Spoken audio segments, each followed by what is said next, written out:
And now, Mystery Theater.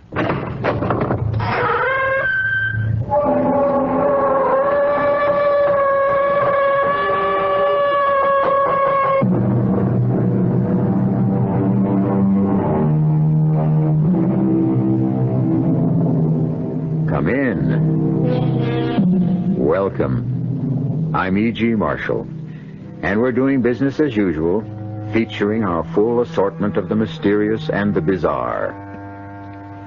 Quis custodiet ipsos custodes? Who shall guard the guards? Or, to take it a step higher, who shall judge the judges?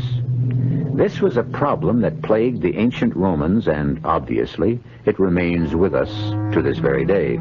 And actually, the act of judging is a highly hazardous affair, because the book warns us, "Judge not, lest ye be judged." And so, between the necessity to judge and the admonition not to do it, we human beings are in a constant state of doubt, which is not the worst thing in the world. Hold! Hold on there. What you want? What are you doing with that pistol? That's hardly your affair, Mr. Lincoln. A man prowling about at night holding a loaded pistol is certainly an object of curiosity. Only to those that don't mind their own affairs. I consider the safety of the community to be very much my affair, Mr. Barnes. You'll oblige me by handing over that pistol. And you'll oblige me by going about your own business, Mr. Lincoln.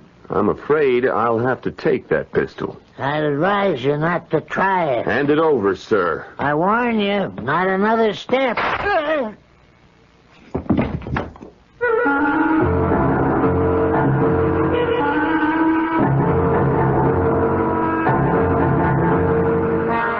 Our mystery drama, It's Murder, Mr. Lincoln, was written especially for the Mystery Theater by Sam Dan and stars Keir DeLay.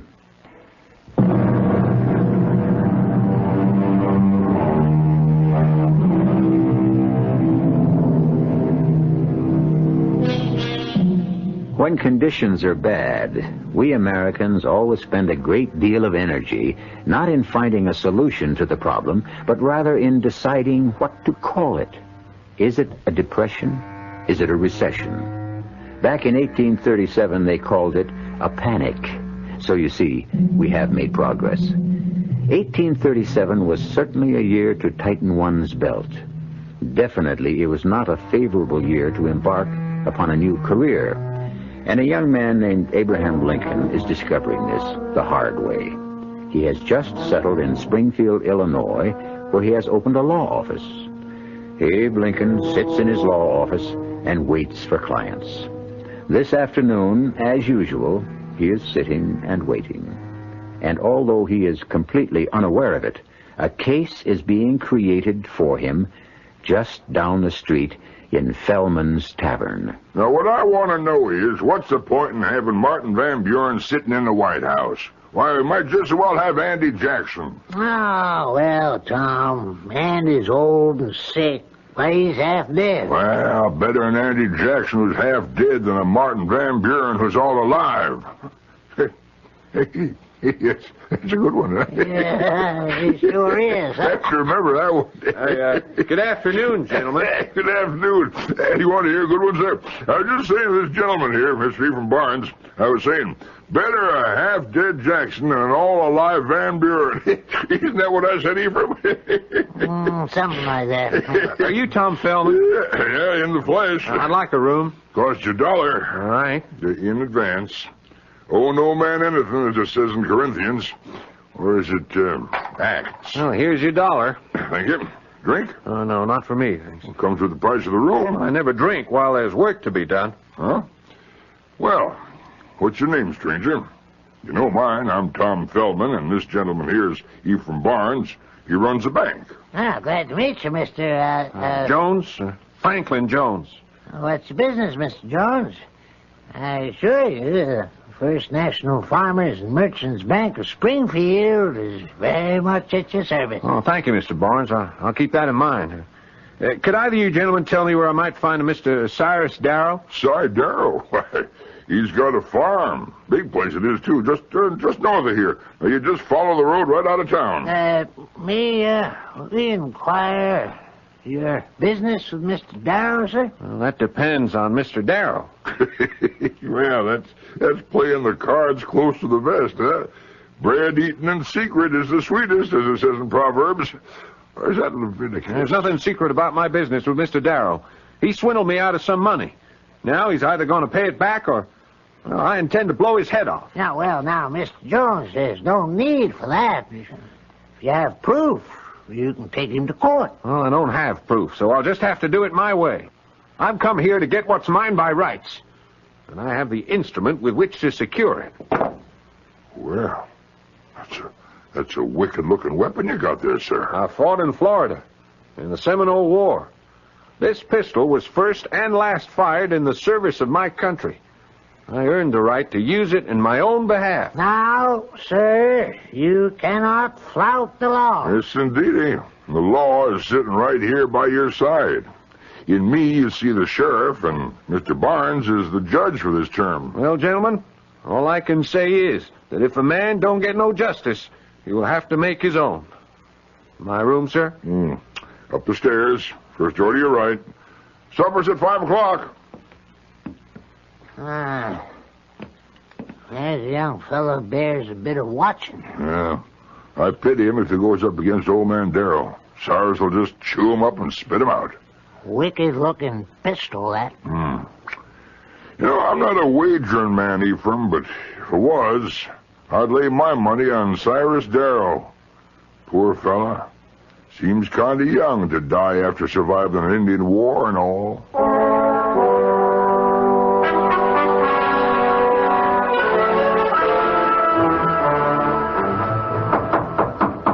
Who the devil's name's out there this time of night?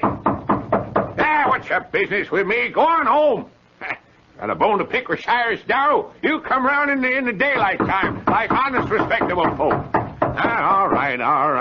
Don't bust her down. I'm coming. Oh, well, so it's you, eh? Come whining around to see if I'll leave you off the hook, eh? Well, you can hang there and squirm till I'm good and ready to... You think that pistol can scare me, eh? You ain't man enough to... come on now. Hand it over before I make you chew it up. You yellow-bellied...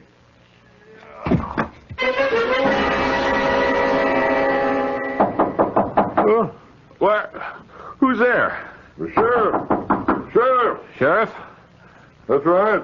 Open up in the name of the law. All right.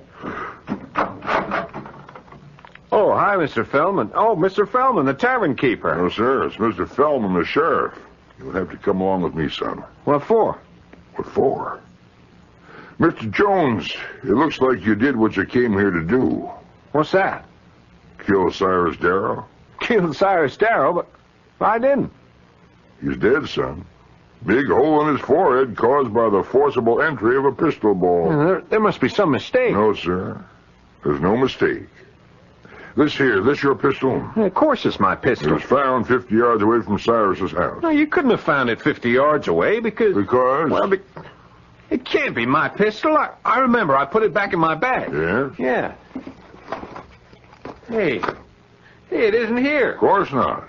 How could it be in that bag and in my hand at one and the same time? I didn't... Mr. Jones, as sheriff of Springfield County, I hereby arrest you for the murder of Cyrus Darrow. What? And may the Lord have mercy on your soul. What are you saying? Well, that's right. I shouldn't say that just yet. After all, you ain't been tried. But you'll get a fair trial before they hang you. I don't know what to say, Franklin. I don't know what to say. I didn't kill him, Emily. I didn't. Franklin, everyone says... I don't care what everyone says. You just got to believe in me. Why did you have to come here with a pistol? Why did you have to threaten him in public? Why? Because I'm stupid, that's why. Oh, Franklin, I'm sorry. I guess I really am in the soup this time.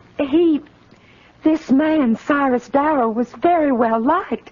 And the evidence against you, it's so strong. Evidence? What evidence? What evidence? Oh, Franklin, your threats to kill him, the pistol. I swear to you, Em. I believe you, darling. But there's gonna be a trial. Well, I'll make them believe me. I'll make everyone believe me. You'll need a lawyer. Yeah, well, I'll hire a lawyer. And You know, what is it, dear? a lawyer. Yeah, well, that's just what I said, my darling. I'll hire a lawyer. Dear, there are no lawyers. No lawyers here in Springfield, the state capital? Why, in a place like this, there are nothing but lawyers. I've been asking around, and I've gotten answers. One fella says, sorry, ma'am, I just couldn't take on another case.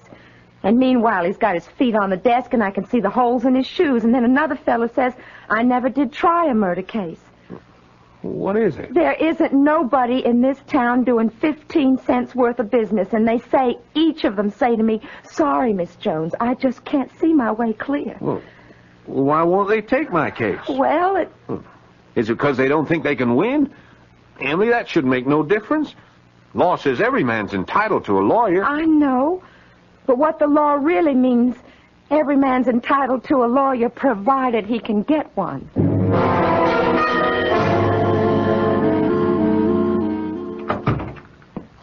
Yes, ma'am? Are you Judge Barnes? Well, here in the bank this week, I'm Mr. Barnes. I don't start being Judge Barnes till next week.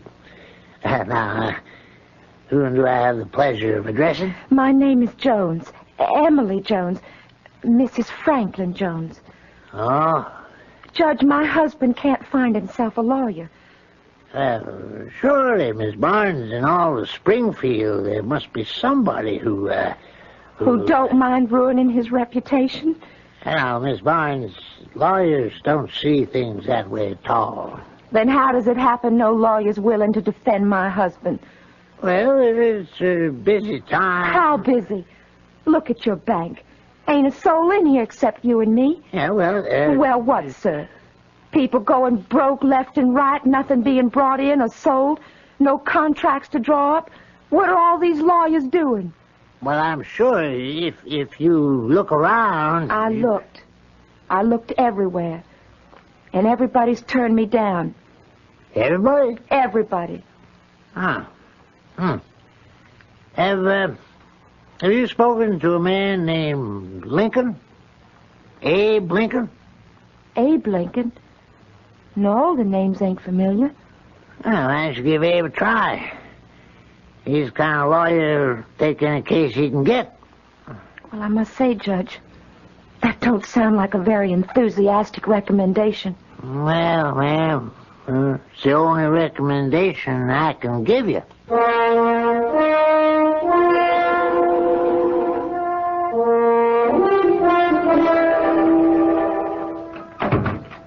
Yes, ma'am? Will you please tell Mr. Abe Lincoln I'm here? There's no need to do that, ma'am. You've already done so. You? You're Abe Lincoln? The plea is guilty, ma'am.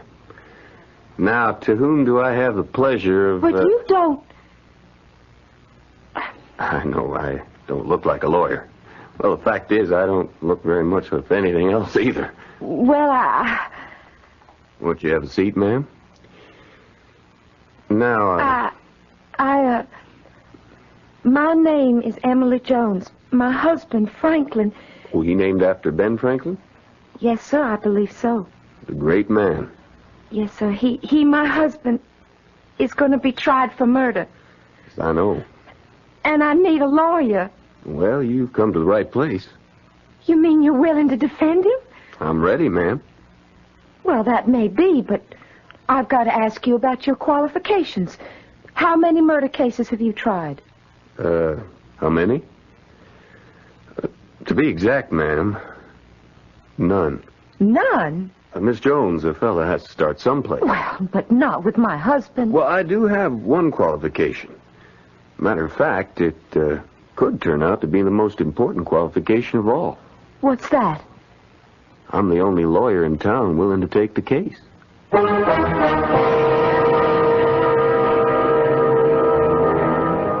Didn't Longfellow say, lives of great men all remind us we can make our own sublime, and departing, leave behind us footprints on the sands of time. Yes, he did. However, what we should realize about the lives of great men is the fact that most of them weren't always great. Can you imagine being unhappy to have Abraham Lincoln as your lawyer? I'll return shortly with Act Two.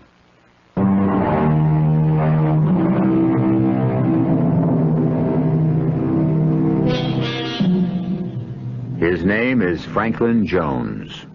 Right now, he is in the jailhouse in Springfield, Illinois, in the early autumn of the year 1837. He's accused of murder.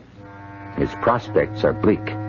The betting is better than 10-1. He'll feel a rope around his neck before the month is out. The odds have not been lowered by the fact that his lawyer is a young man named Abe Lincoln. And who was in the tavern when you came in? Mr. Fellman, Mr. Barnes. No one else? No, no one else. I asked if they knew where I could find Mr. Cyrus Darrow, and they asked why, and I told them. Couldn't you tell them that it was your own affair? Well, I didn't. Oh, you always have to be bragging about something, no matter how many times I tell them. Please, Emily. Mr. Lincoln here ain't interested in our personal business. Oh, but I am. You are? Why? Because you never can tell what might be important.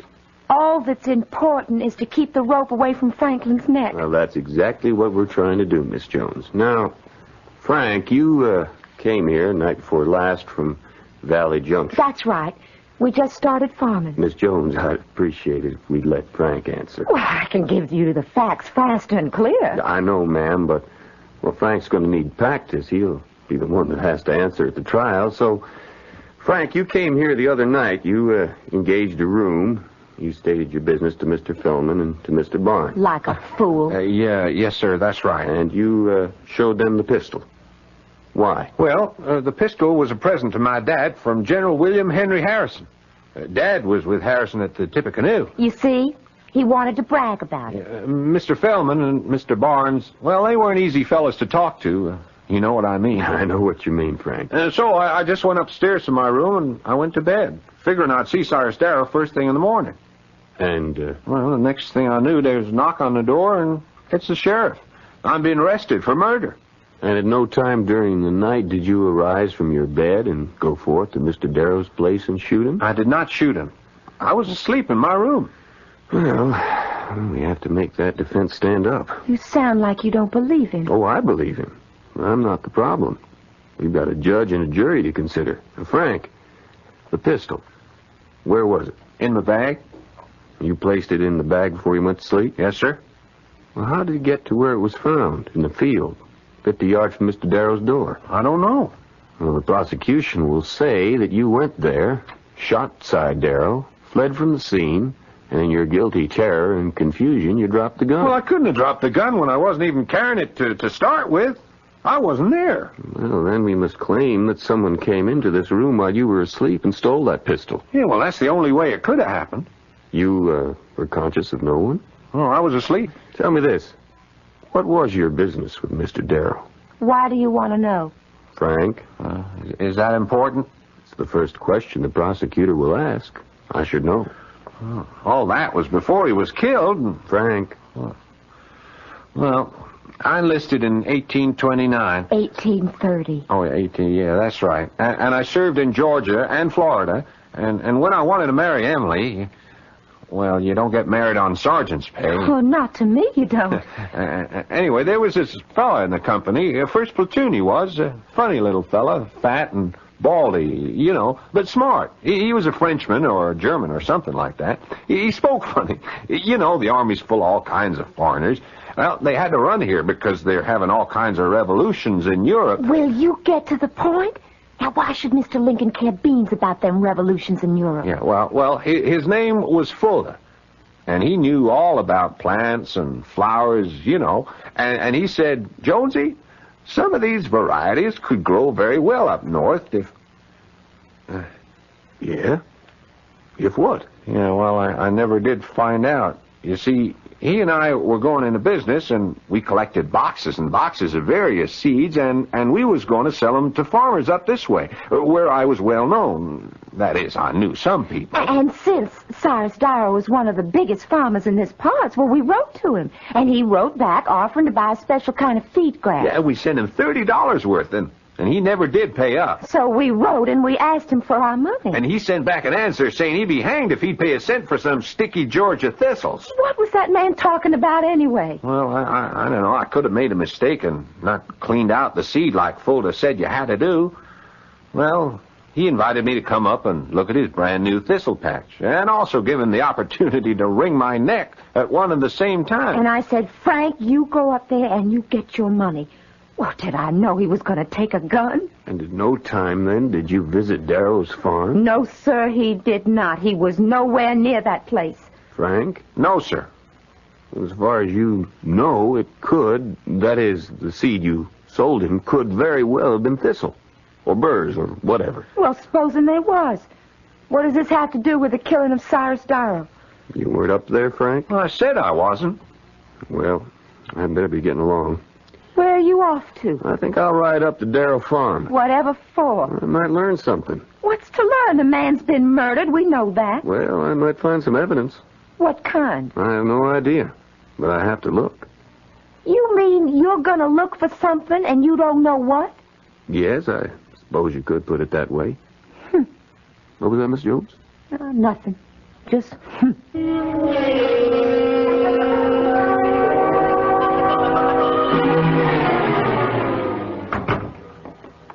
Hello, Abe. How are you, Tom? Hi. Sit down.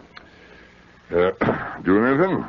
Well, I'm about to take a run up to Darrow Farm. Maybe some evidence. Mm-hmm. Yeah. Evidence. Evidence of things not seen, as it says in Leviticus. Hebrews. Yeah. Leaving soon? Well, I'd like to get back before supper. You've taken the Jones case. Yep. I was retained this morning.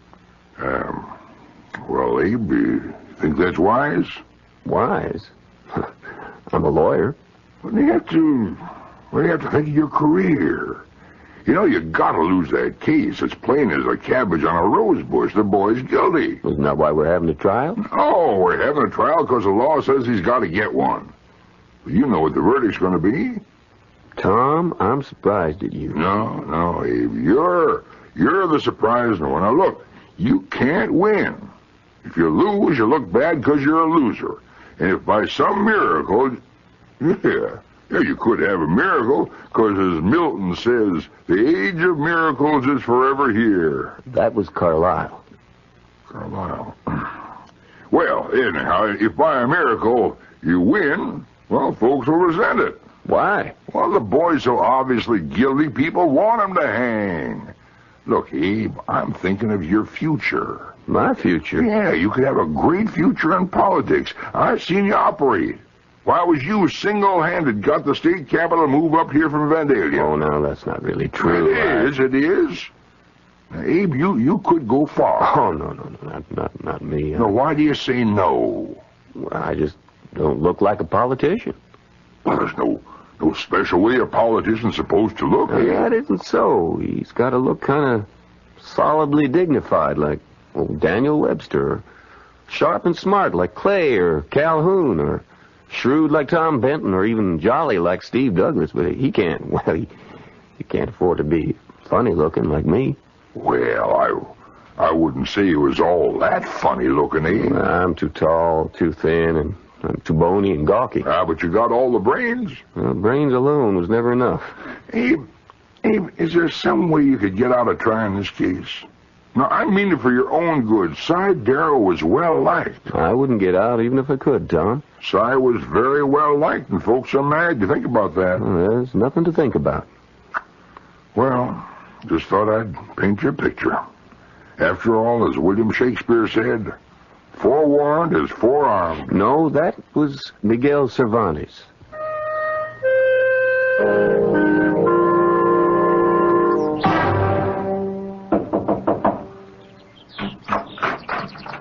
Wow.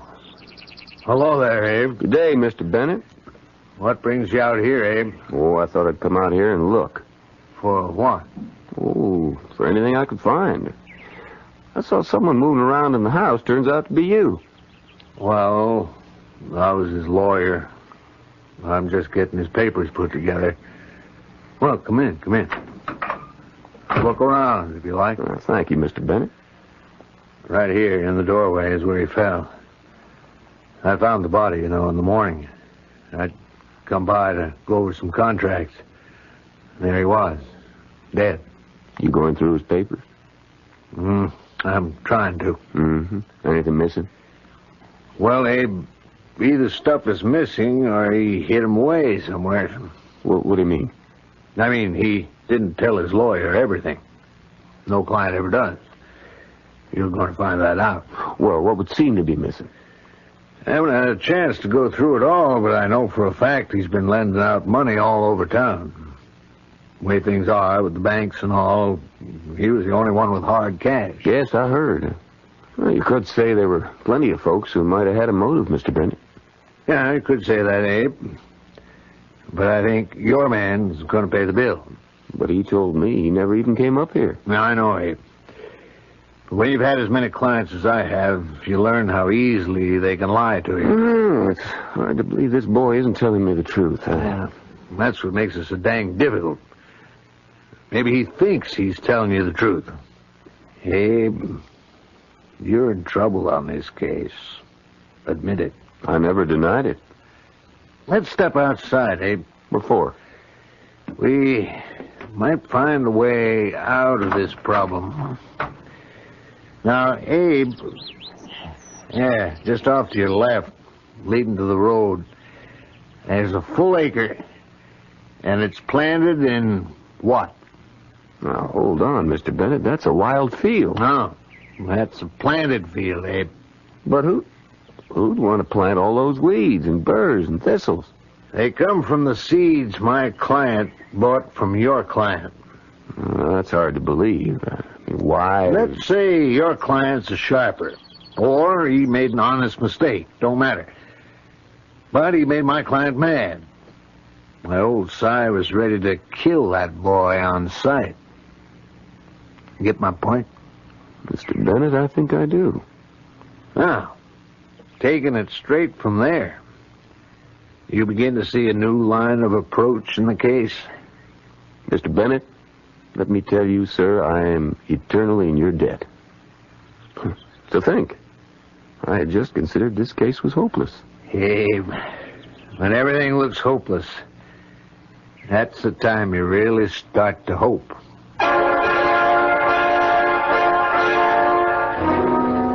And, of course, that was a lesson that Abe Lincoln never forgot. Certainly in the years to come, he would be faced with more apparently hopeless situations than almost any other president. But our concern is with the case in hand. And what is the light that has suddenly dawned? Well, that will all be made visible when I return in just a few moments with Act 3.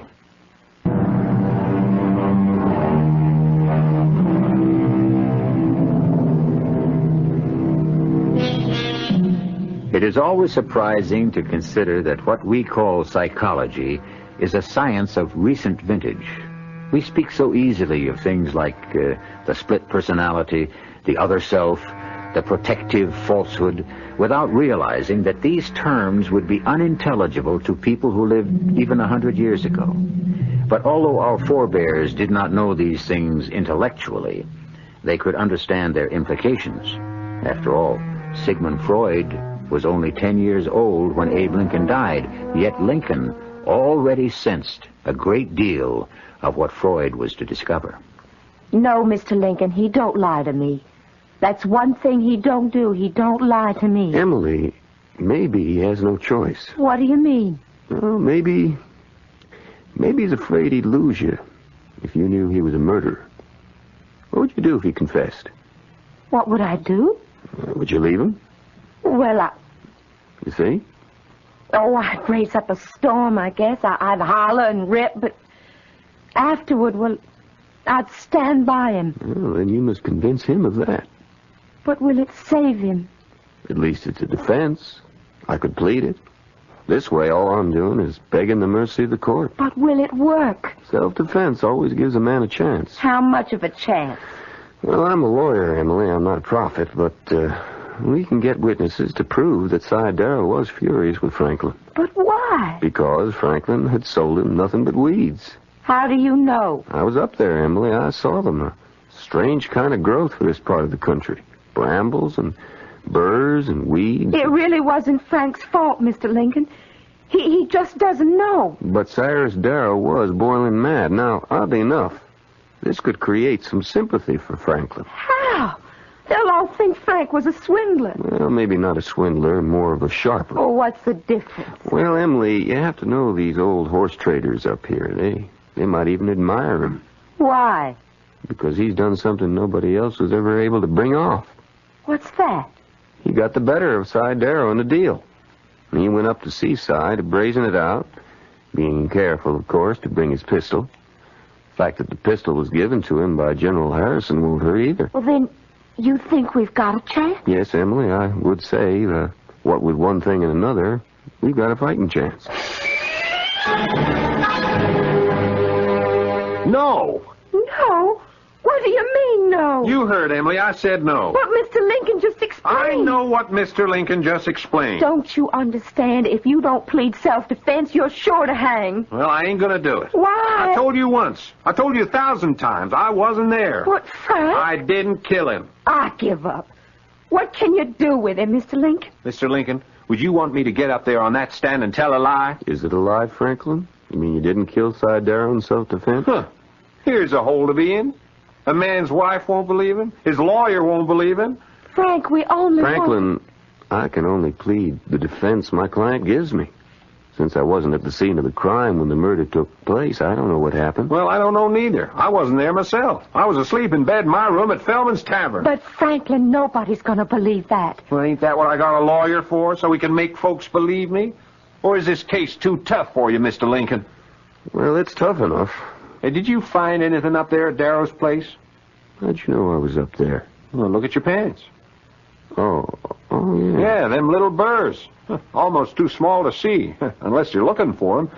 Yes, sir, you'll be picking them off your pants legs for weeks. I thought I'd gotten rid of most of them. No, sir, they're hidden where you can't even see them. And some of the seeds, why, they'll even germinate on the clothes, seems like. You better boil those pants. Oh, well, thank you. I guess Darrow was right, Emily. We did sell him weeds. I didn't mean to, Mr. Lincoln. It's just that Corporal Fulda would have known what to do. He said you had to wash the seed in something called alkali. I don't even know what it is. What are you going to do now, Mr. Lincoln? Tell me, who else was in the tavern when you came in? Well, I told you, just Mr. Feldman and Mr. Barnes. Nobody else? No, sir. You positive? I'll swear to it. Well, do you know anyone in the town? No, sir. Not a single solitary soul.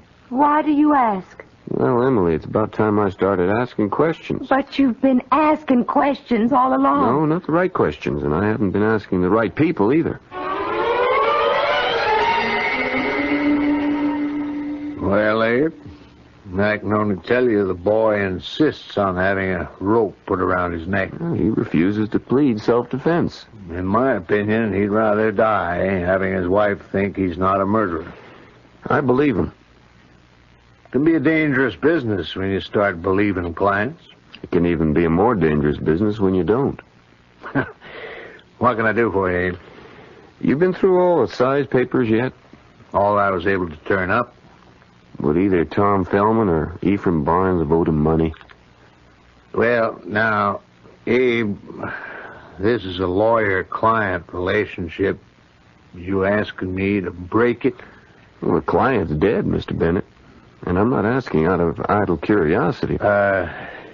Yes, he did have a mortgage on Feldman's. I thought Tom Feldman owned the place free and clear. It's been a moneymaker for years. Don't you know there's been a panic on him? There ain't a nickel's worth of cash to be had. Well, why would Tom Feldman go to Cy Darrow when he could get money at bank rates from his good friend Ephraim Barnes? Banks don't have it either, Abe. Did you find any papers for either Tom or Ephraim? What are you trying to say, Abe? I'm just asking, Mr. Bennett. To answer your question, no. There was no papers for either one of them. And yet, they both owed him money. I'm reasonably sure of it, Abe. Well, thank you, Mr. Bennett.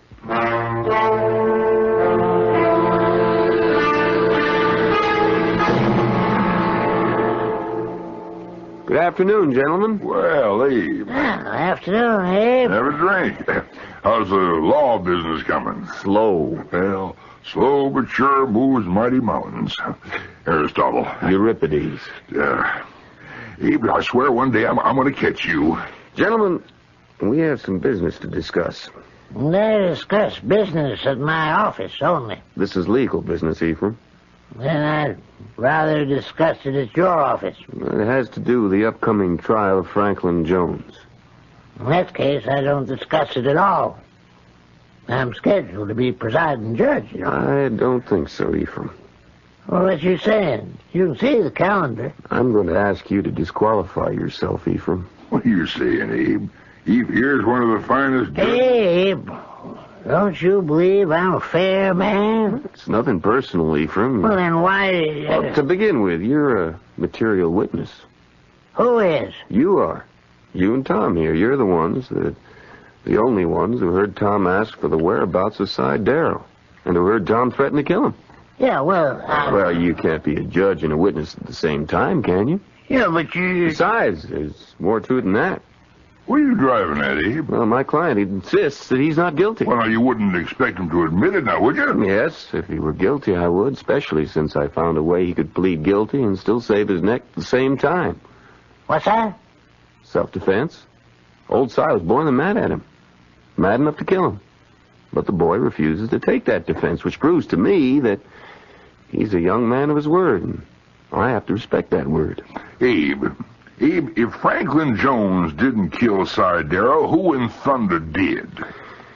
Well, we'll have to sit down, the three of us, and reason together. If Franklin didn't kill Cy, who did? We know somebody did, because Cy's dead. I'd like you to come straight and tell me exactly what you're driving at, Abe. Well, it couldn't be suicide. After all, how would Cy get a hold of Frank's pistol? Well, what motive would Cy have for doing away with himself? None.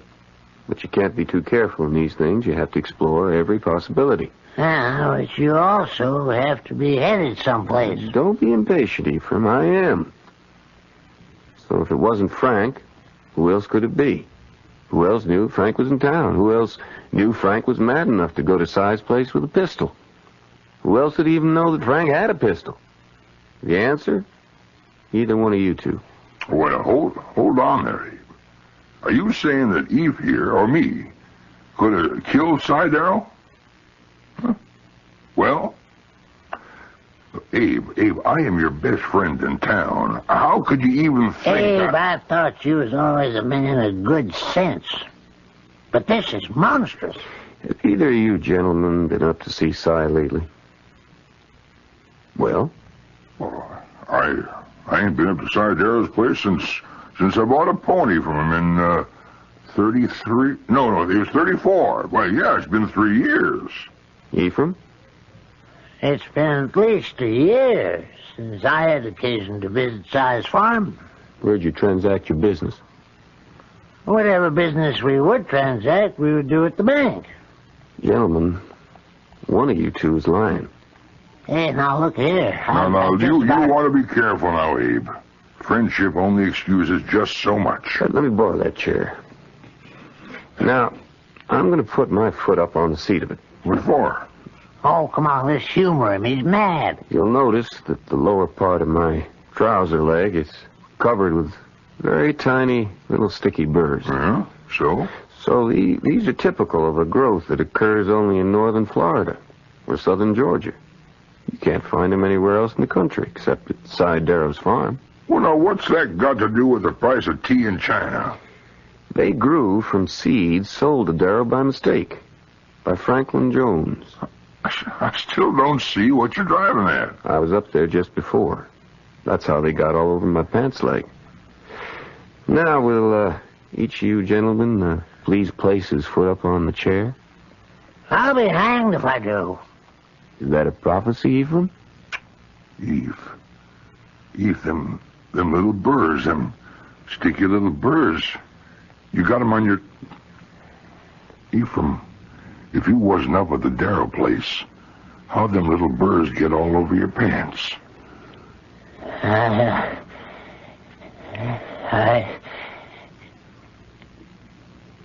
Pour me a drink, Tom. Eve, you was always an honest man. Yeah. For 50 years, I've been honest as the day is long. And where did it get me? I didn't speculate. I didn't hedge. I guarded my customers' money. And I got wiped out. I had to borrow from Darrow. And he was going to take away my bank. Well, this boy came marching in here and...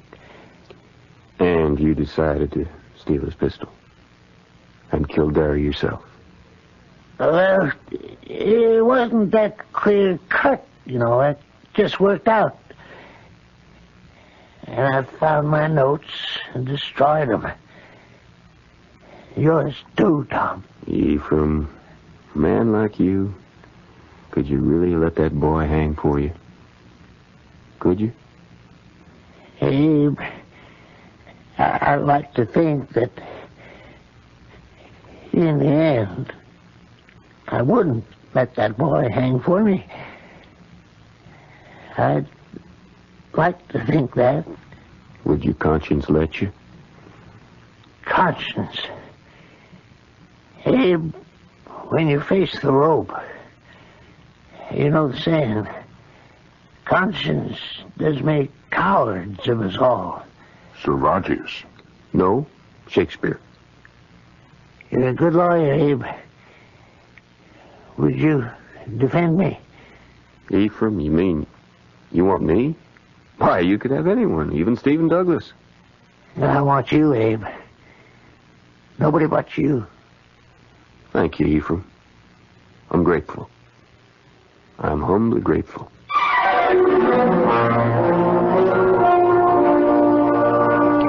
Well, the case went to trial with a new judge and a new defendant.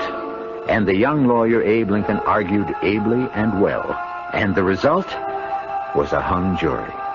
But, as Abe Lincoln said afterwards, better a hung jury than a hung client. Well, you hang around. I'll be back shortly.